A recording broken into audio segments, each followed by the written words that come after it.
Olá, sejam muito bem-vindos à estreia do Carreira Talk Show, o primeiro talk show de carreira do Brasil.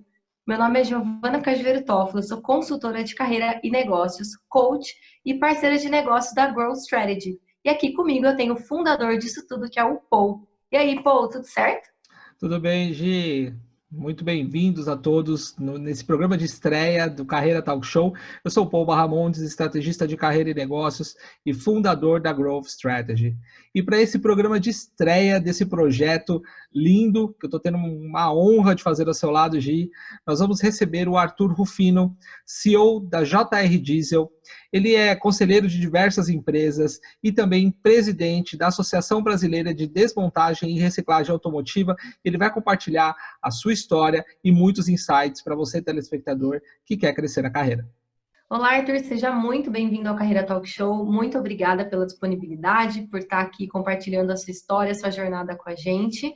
E para as pessoas que ainda não te conhecem, quem está assistindo, nossos telespectadores, conta um pouquinho, compartilha aqui com a gente qual que foi a sua trajetória de carreira.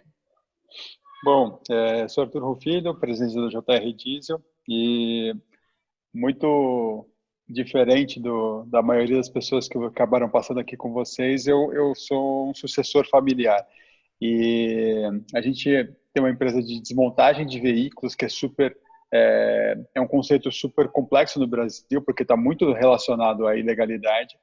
E eu acho que foi exatamente isso que criou, tanto na empresa quanto na minha formação como profissional, essa questão da inovação mais relacionada à parte estrutural do modelo de negócio, dos processos, e te esquecendo um pouco a questão da tecnologia, do investimento, etc. A gente se reinventa muito utilizando recursos que nós já temos em casa, principalmente quando apresentados às crises.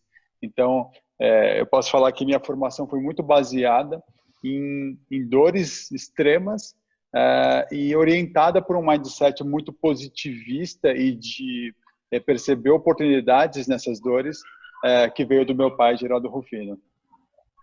Nossa, que bacana. Bom, eu tive a oportunidade de estar na JR Diesel e uma das coisas que mais me deixou impressionado, Arthur, é quão processual e limpo é a JR, né? Então vocês têm uma recepção muito bacana. Até quando eu me lembro, vocês desmontam o caminhão em 2 horas, desde quando ele chega, e tudo funciona como um reloginho, né? Como é que se deu esse mindset de trazer algo que realmente está na cabeça das pessoas como ilegal e trazer algo para um processo que você fala assim, poxa, eu estou entrando no primeiro mundo, né? Na questão de desmontagem e peças para disponibilizar para venda.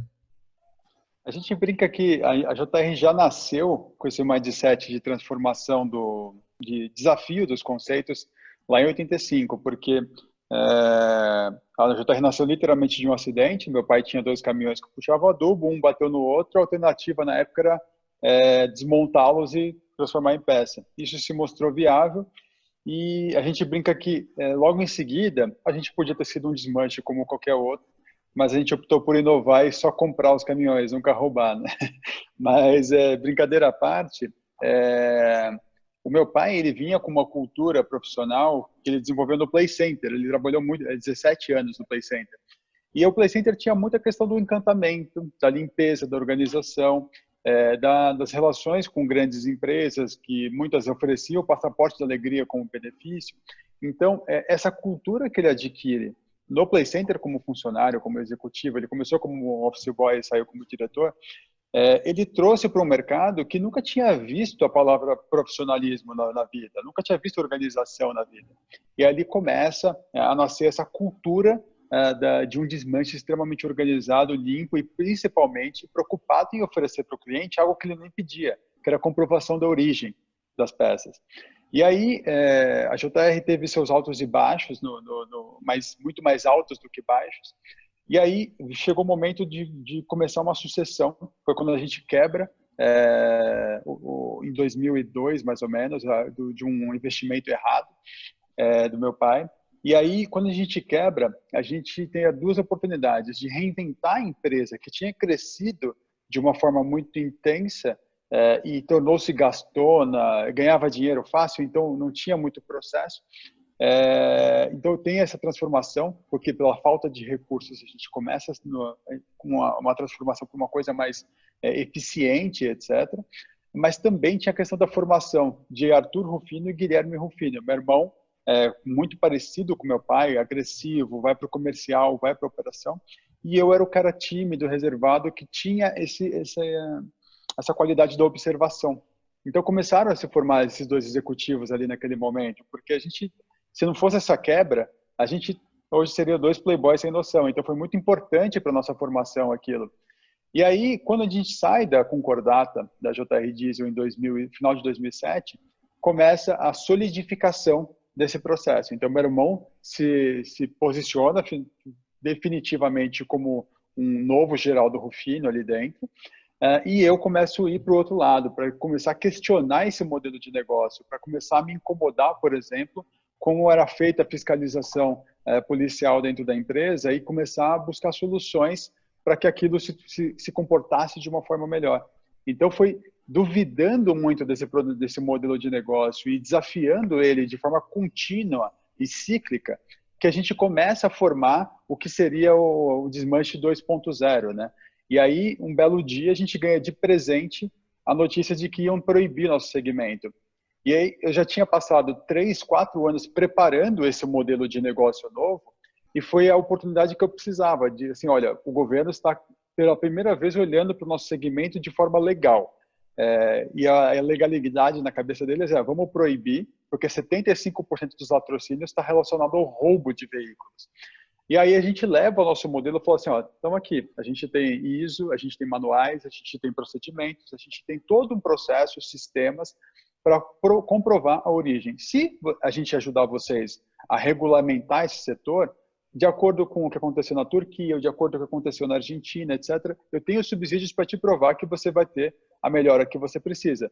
Porque a partir do momento que você proíbe, a única opção que você dá para o consumidor é ilegal, porque empresas como a minha vão deixar de existir. E aí o secretário de Segurança topa o desafio e a gente, em 9 meses, constrói a lei do desmanche. Então a gente brinca que naquele momento, em 2014, a gente vira uma startup com 30 anos de experiência no segmento, porque era um mercado totalmente novo, recém-regulamentado, que a gente tinha uma experiência fora da curva. Cara, Olha que sensacional, legal, Virgínia. né? E é uma coisa muito, muito louca isso que você está trazendo aqui para a gente, Arthur, porque essa mentalidade de startup com 30 anos de experiência, e aí a gente está vendo agora que você é uma pessoa extremamente jovem, né? E aí, se você pudesse contar aqui para a gente rapidinho, como foi essa experiência? Porque hoje você é presidente de uma empresa, né? Aí ajudou a criar uma lei, e você é uma pessoa extremamente jovem, né? Então, quais foram os desafios que você enfrentou nessa liderança, sendo jovem e tendo que reaprender e se reinventar em um mercado aí que está em constante mudança? Foi um processo muito de desenvolvimento pessoal, né? De novo, eu era muito tímido, eu era muito retraído, eu tinha uma autoestima muito ruim, eu não me percebia um bom profissional em muita coisa. Então, eu usei muito terapia para ajudar a construir esse mindset. E eu tinha o Geraldo Rufino no final do dia do meu lado para colocar a cabeça para cima, para promover esse mindset que consegue te ajudar a não sofrer com os problemas e perceber oportunidades. Mas eu comecei, sim, a espelhar as dificuldades que eu tinha nos desafios pessoais de timidez, etc., dentro do negócio, e aquilo começou a virar um desafio, eu comecei a gostar dos desafios. Então, por exemplo, por muito tempo, eu cuidava muito do meu posicionamento. Então, a forma como eu falava, a forma como eu me vestia, etc., eu queria que as pessoas percebessem a seriedade desse desmanche que todo mundo vê com maus olhos, assim que eu chegasse, antes de eu começar meu discurso. Então, você vai receber um desmanche para discutir qualquer tipo de assunto, o cara vê um cara de terno. Hoje em dia, eu não nem saber de terno, etc., mas naquele momento, para mim, às vezes para a pessoa não era importante, mas para mim, para construir esse mindset era importante. Então, eu criava as minhas ferramentas, meus recursos, e ia me empoderando de que eu tinha aquele nível de conhecimento para aquela coisa. A minha forma de buscar conhecimento, eu nunca me dei bem com faculdade. Eu tentei várias, nunca finalizei nada. Então, eu precisava ver as coisas na prática. Então, eu pedi autorização para meu pai. Mesmo sem muita grana, ele começou a me deixar viajar. Eu tive 9 países entendendo esse modelo de negócio. Então, nenhum modelo de negócio em outros países funcionaria para o Brasil. Mas quando você pega pedacinho dos 9 e começa a trazer para cá, você começa a formar alguma coisa muito compatível com a sua realidade, mas que também aproveita o que os outros já enfrentaram por ali. E isso foi avançando, avançando. E aí chegou uma hora que, repetindo o que eu falei no começo, ficou divertida a questão do desafio. Então, toda vez que tinha uma coisa muito complexa na JR, era o momento onde eu mais vibrava. E aí, quando eu formei essa JR 2.0 ali, que ela ficou pronta em 2011, com sistema TOTOS, com ISO, com todos os processos transparentes, com uma arquitetura impressionante. Você entra na empresa, parece que você está numa concessionária de carro de luxo, mesmo sendo um desmanche, como o Paulo falou, a questão da desmontagem muito rápida. Eu falei, bom, eu preciso comunicar isso. E eu chamei a imprensa, assumindo o risco de que a imprensa podia tomar a interpretação que quisesse ali, né? E aí foi muito bacana porque a gente chamou todas e quem veio foi Valor Econômico, Isto é Dinheiro, Época Negócios, porque perceberam uma coisa que nem eu via. Assim, vocês criaram um negócio que é a economia circular, é a questão da reciclagem, da reposição, etc. Coisa que ninguém sabe lidar e vocês estão ganhando dinheiro com isso. Então eles começaram a posicionar a gente como case. E aí o resultado que a gente esperava que fossem clientes, na verdade vieram parceiros. Então eu fui contratado pela Porto Seguro para desenvolver o centro de desmontagem deles. A gente tem parceria com algumas montadoras para programas de logística reversa e remanufatura de peças. Eu tenho o meu posicionamento dentro do Sindipeças, que é o Sindicato de Fabricantes de Autopeças. Então eu comecei a formar essa autoridade do Arthur. E aí, até que a gente saiu no Merger Market do Financial Times, também como imprensa, e aí veio a abordagem do maior grupo de desmontagem do mundo, fatura hoje quase 10 bilhões de dólares, tem capital aberto na Bolsa de Nova York, para tentar comprar um negócio. E aí que eu percebi tudo que eu tinha feito e comecei a construir a autoridade externa já era percebida, mas eu não percebia. Então foi muito importante perceber esses movimentos, esses reconhecimentos do mercado, para formar juízo de valor de que eu tinha me tornado uma das maiores referências no mundo para esse negócio, porque ao tentar comprar a empresa, a parte do acordo era que eu desenvolvesse os desmanches deles nos Estados Unidos. Então foi um processo ali que quando eu vi, eu já estava formado. Não foi uma coisa que eu fiz consciente ali. Eu fazia de novo, o hábito de curtir o desafio, mas isso foi formando um profissional, um mindset, uma autoridade que no final tinha valor em qualquer lugar do mundo. Foi muito bacana esse processo. Que bacana. E Arthur, é nítido que você tem um perfil bem diferente do seu irmão e do seu pai, né?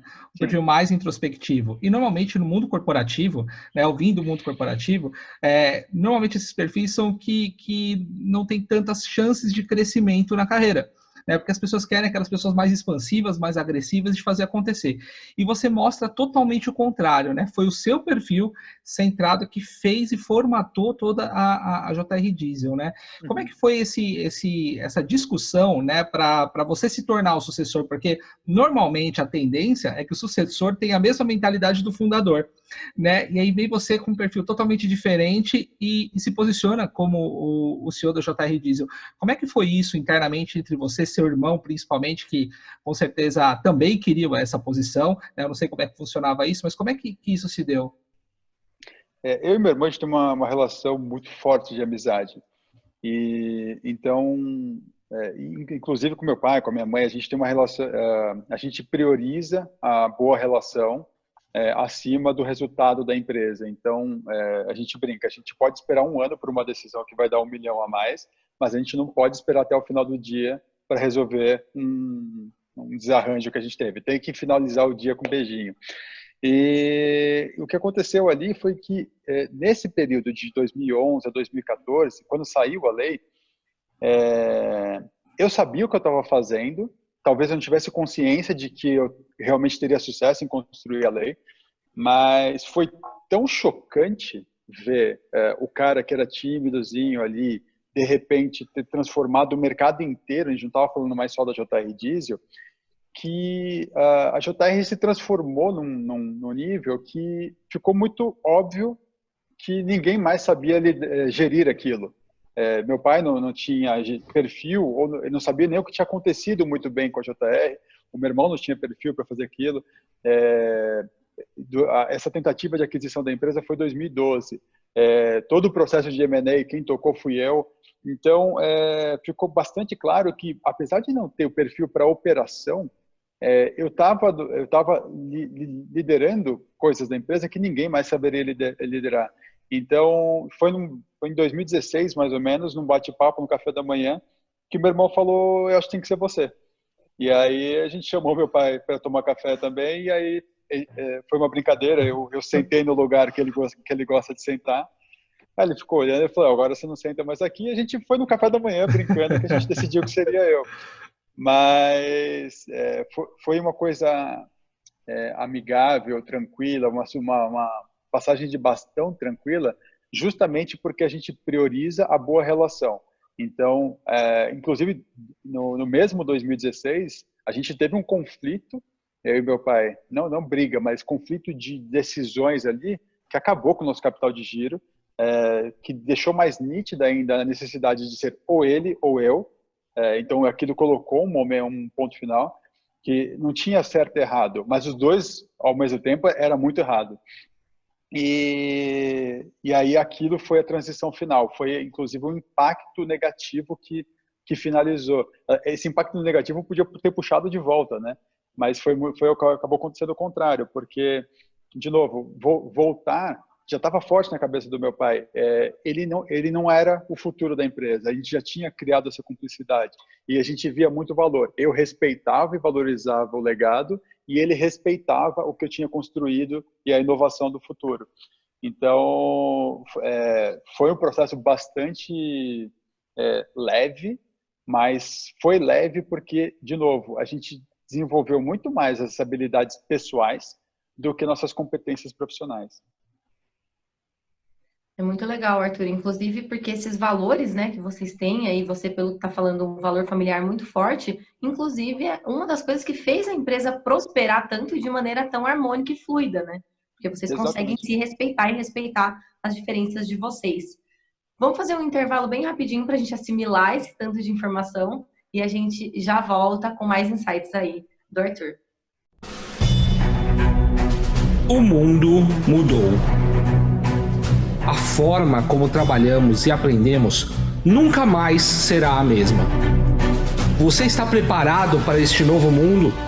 Quais são as estratégias que você vai utilizar para entregar resultados e se destacar em um mundo cada vez mais digital? Para crescer na carreira, você precisa ser um profissional de alta performance e estar próximo de pessoas com os mesmos objetivos que o seu. Conheça o Clube dos Profissionais de Alta Performance. São lives semanais no formato Masterclass. A experiência de grandes executivos, mentores, especialistas e profissionais do mercado. Agora, todo o conteúdo das aulas disponível para você acessar onde quiser e onde estiver, e durante o ano todo. E mais, materiais complementares, mentorias em grupo e totalmente online, bate-papo com executivos e especialistas, entrevistas e benefícios exclusivos. Você vai turbinar a sua carreira com habilidades comportamentais para aplicar imediatamente na sua profissão. Vai descobrir como se destacar na empresa e no mercado, gerando resultados extraordinários. Fique por dentro das ferramentas mais atuais e importantes do desenvolvimento de carreira. Assine já clube.growthstrategy.com.br.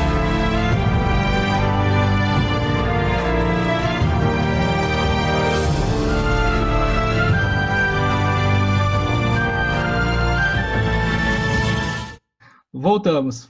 Arthur, cara, fantástico toda essa história que você está contando para a gente, o quanto é complexo, né? Se é complexo dentro da empresa, quando você trabalha com pessoas que não conhece, imagina dentro de uma empresa que você trabalha com as pessoas que você convive diariamente, aquilo que você falou, no final do dia, independente dos problemas que acontecem, você tem que dar aquele beijinho, né?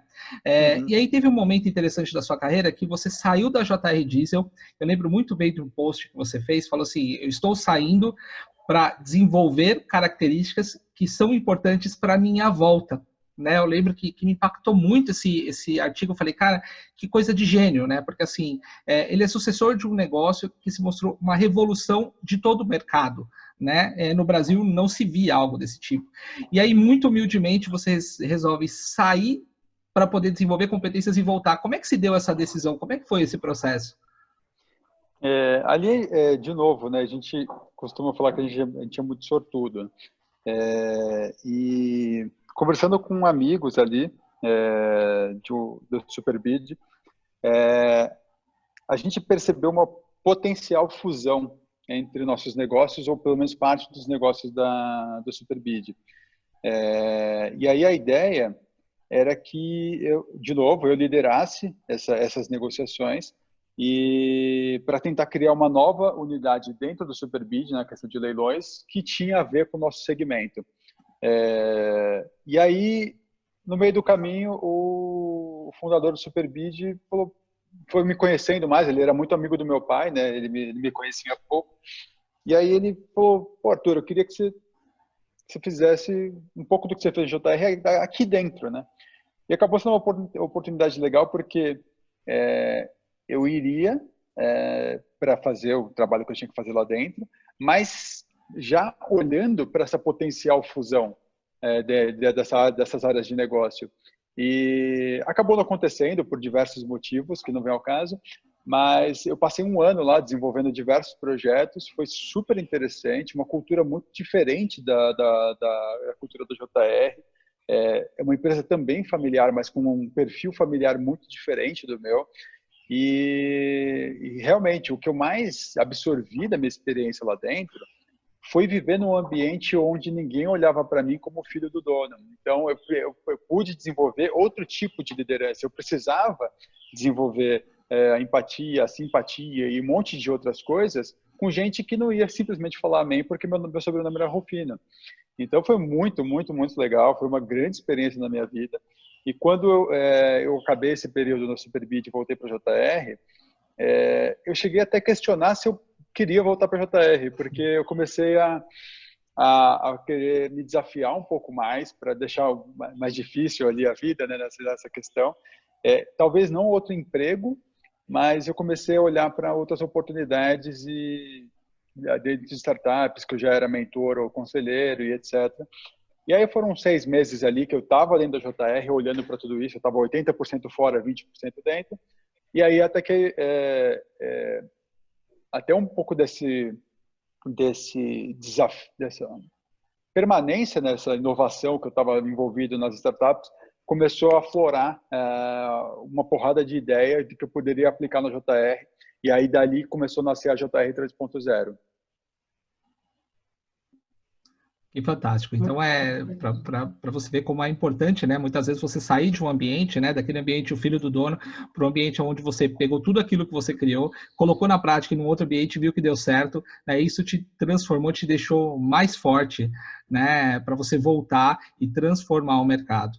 Eu tenho até uma pergunta aqui que está na minha cabeça, né? Quando você se posiciona como uma autoridade, você é muito assediado pelo mercado, né? O mercado vai querer ter uma pessoa que simplesmente transformou algo que não existia, que era ilegal, em algo que se tornou referência e que dá para ganhar dinheiro. Isso é o mais importante. Então, na minha cabeça, assim, eu falo assim, pô, se ele conseguiu fazer um negócio que é ilegal e dá para ganhar dinheiro de forma legal, por que não ter esse cara no meu negócio? Né? E você recebeu muitas ofertas do mercado para você tocar outras empresas, outros projetos, ou isso você nem chegou a abrir essa possibilidade para o mercado? Não foram convites como funcionário, como executivo, mas eu recebi muito convite de tudo que você pode imaginar. Uns 3 governos me chamaram para discutir a estruturação da lei do desmanche nos seus estados. Outras empresas relacionadas a isso também começaram a se aproximar. Eu fui chamado até para discutir formas de ataque não policial ao tráfico no Rio de Janeiro, porque você começa a olhar para os mercados ilícitos como oportunidade de atender a necessidade de quem consome aquele ilícito de uma forma legal, que foi o que eu fiz no meu mercado. Então, é gostoso, porque você começa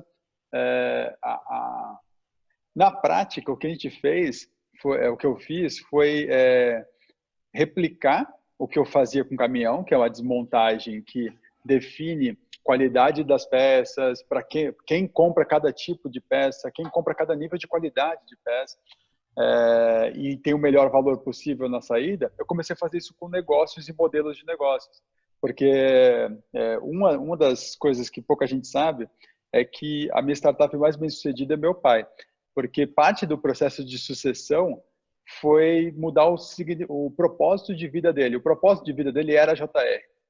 E eu via que enquanto o propósito de vida dele fosse JR, eu não ia conseguir fazer grandes coisas lá dentro. E aí que eu criei o Geraldo Rufino. Eu comecei ele com um blog que chamava Otimamente Bem, que depois começou a imprensa o Geraldo, não mais a JR, que aí caiu no Jô Soares, que depois ele virou livro, depois ele virou meusucesso.com, e aí virou o Geraldo, que está lá com quase 700 mil seguidores, etc. Blá, blá. Vende palestra pra caramba. Hoje o principal negócio dele é a palestra. Então, tudo isso é o quê? Ali eu desmontei a sucessão. E aí, depois, com a visibilidade do Geraldo, começou a vir pedido de mentoria do Geraldo. O Geraldo não tem perfil para dar mentoria, porque ele não sabe o que ele sabe, ele simplesmente faz. E aí ele passava para mim. E aí eu adquiri um hábito gigante da mentoria. Eu comecei a desmontar negócios das outras pessoas. E foram mais de 200 negócios que já passaram na minha mão como mentor. E aí eu percebia que eu conseguia ajudar todo mundo, se fosse uma startup de sequenciamento genético, um clube de poker, mas eu ainda não entendia como que eu conseguia ajudar se eu não entendia do negócio. Até que eu fui fazendo esse exercício interno, eu percebi que eu praticava o desmanche criativo daqueles negócios. E aí essa metodologia que me ajuda, por exemplo, a desmontar o tráfico de drogas. O tráfico de drogas é motivado pela necessidade de mudança de estado emocional de uma pessoa. Ela faz isso através da droga. Dá para fazer de outras formas? Com certeza.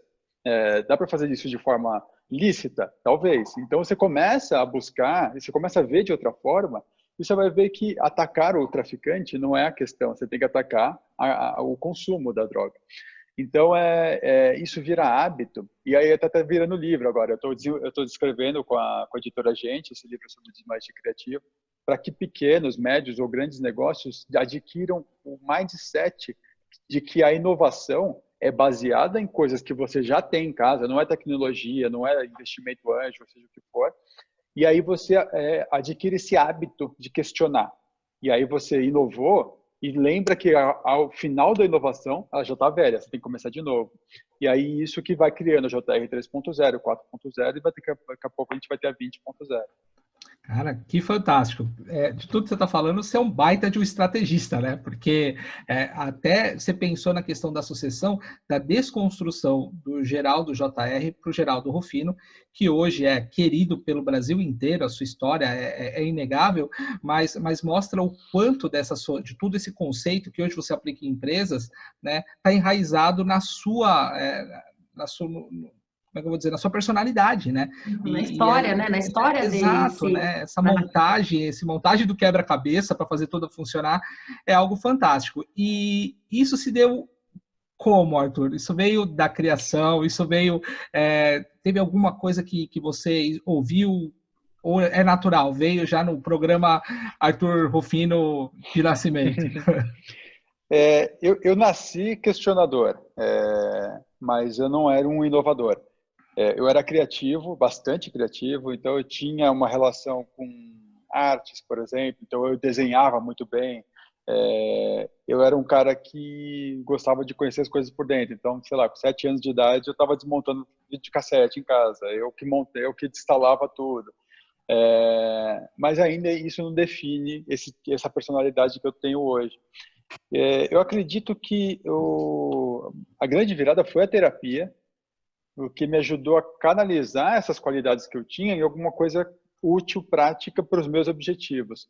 E foi até engraçado, porque quando eu fazia o começo da terapia ali, devia ser de 2006 talvez, eu me sentia péssimo, assim, como profissional, como quase tudo. E tinha uma coisa que eu era muito bom, eu era um ótimo namorado. Então, eu era super dedicado, extremamente fiel e fazia de tudo para que ela fosse feliz todos os dias, e no dia seguinte eu tentava melhorar mais um pouquinho. E aí um dia a minha terapeuta perguntou, ela falou, você já reparou quando você é bom? Eu falei, isso aí eu percebo, eu sou muito bom. Ela falou, e se você tentasse usar o mesmo nível de dedicação que você tem nisso para outras coisas? E ali eu comecei a fazer com uma porrada de coisas. E aí, por exemplo, eu me incomodava que eu não faço filantropia, né? Eu não dou. E eu não gosto de lá, eu absorvo muito a dor, sabe, da pessoa. Então eu não gosto de ir lá ver a criança sofrendo. Eu falei, caramba, eu preciso ajudar, porque eu tinha essa consciência da ajuda. E aí, como é que eu ajudo, né? Então eu comecei a usar esses skills que eu desenvolvi para deixar monstruosas todas as ONGs ou negócios sociais que eu pudesse pôr a mão. Então eu não ponho dinheiro, eu não ponho meu corpo, mas eu deixo os caras com um alcance muito mais poderoso e o impacto muito maior. Então eu comecei a usar esses hacks na minha vida para quase tudo. E aí o que aconteceu na JR foi muito isso. Eu precisava me sentir bem, eu odiava a JR, porque as pessoas, meu primeiro nome é Geraldo. Então as pessoas queriam que eu fosse outro Geraldo, e eu queria ser tudo menos Geraldo. Então eu comecei a usar quais eram os hacks na JR. Eu comecei a criar na JR os espaços onde eu me sentia à vontade, que era criando, era desenvolvendo, e eu percebi em algum momento que eu tinha a habilidade de inovar. Cara, que história incrível. Que lição, né, pô? Uma lição mesmo. É muito legal. É exatamente isso, de você pegar esse mindset seu que é produtivo e eficaz e aplicar para outras áreas da sua vida, que é muito funcional, né? No próprio coaching, a gente faz muito isso, nas mentorias que a gente dá, né, pô? A gente também aplica essa mesma ideia porque ela é muito efetiva. E aí, Arthur, você falou de livro, né? A gente já está até ansioso para saber quando que vai sair, como é. Mas eu vou aproveitar essa deixa, esse gancho, para perguntar para você um livro que te marcou, aquele livro de cabeceira, para você compartilhar conosco e com quem está nos assistindo. Olha, 2 grandes livros que mudaram muito a minha cabeça e até me fizeram perceber essa questão de usar a criatividade para várias coisas. Foi o De Onde Vêm as Boas Ideias, do Steven Johnson, que mostra muito o conceito de onde vem a criatividade e como as coisas se formam dali para frente. E o que eu nem li inteiro, esse segundo, que é A Estratégia do Oceano Azul, que hoje a JR poderia ser um dos casos da Estratégia do Oceano Azul ali, porque a gente saiu totalmente do padrão do mercado e criou um novo ambiente ali para desenvolver. Nossa, que fantástico. Os 2 livros, A Estratégia do Oceano Azul, e tem o segundo livro, né, que é A Transição para o Oceano Azul, também é um livro fantástico, e eu não tenho a menor dúvida que a JR é uma demonstração exatamente disso, né, de como é que você tem a humildade de ser uma startup com 30 anos de idade, ou seja, que vem toda aquela, não, eu já sei o que fazer, para não, eu tenho que recomeçar e remodelar o mercado, né. E Arthur, indo para o finzinho, cara, que delícia esse bate-papo, fantástico, mas se você tiver que compartilhar uma dica para os nossos telespectadores para crescer na carreira, que dica que você dá para essas pessoas? Eu acho que uma coisa que me ajudou muito é tirar um pouco da culpa das costas. A gente se culpa por não acabar um livro, a gente se culpa por não ter diplomas o suficiente, a gente se culpa por muita coisa, e a gente tem que respeitar um pouco o nosso estilo de aprendizagem, o nosso perfil de trabalho, e buscar em espaços que também respeitem isso. Então, a JR não respeitou isso do dia para a noite. Eu tive que criar esse espaço lá dentro. Ali era um espaço para pessoas como Geraldo, e hoje é um espaço para pessoas como Geraldo, como Arthur, como você, como todo mundo. Então, busca esse espaço, mas é diferente você respeitar o seu método de aprendizado, etc., e se acomodar. Então, respeitou o seu espaço, use exaustivamente a sua forma de aprendizado para aprender cada vez mais. Eu não sou um cara de ler muito, eu não sou um cara de estudar, então eu vou para o modo difícil, que é conversar com gente, me meter no negócio dos outros, etc. É muito mais difícil, mas é o jeito que eu escolhi que eu me sinto bem. Então eu tenho que ter disciplina naquilo. Se o seu é um livro, cara, mergulhe em livro 24 horas por dia. O seu é faculdade, faça 40. Mas achou o seu, respeita ele e mergulha. Cara, fantástico. Uma aula, Arthur, Uau, sinceramente, eu tô até meio aqui Cara, eu me achando aqui. já tenho uma admiração imensa por você e pelo negócio que você construiu, pela sua história. Já tive possibilidade de visitar e realmente entrar na JR, comentar numa concessionária da BMW. É impressionante de ver o que vocês criaram. Parabéns pela sua história e muito obrigado pela generosidade em compartilhar isso um pouco com a gente e com o Carreira Talk Show. Eu que agradeço o espaço. Muito obrigada, Arthur. Muito obrigada a você que nos assistiu. E até o próximo episódio do Carreira Talk Show.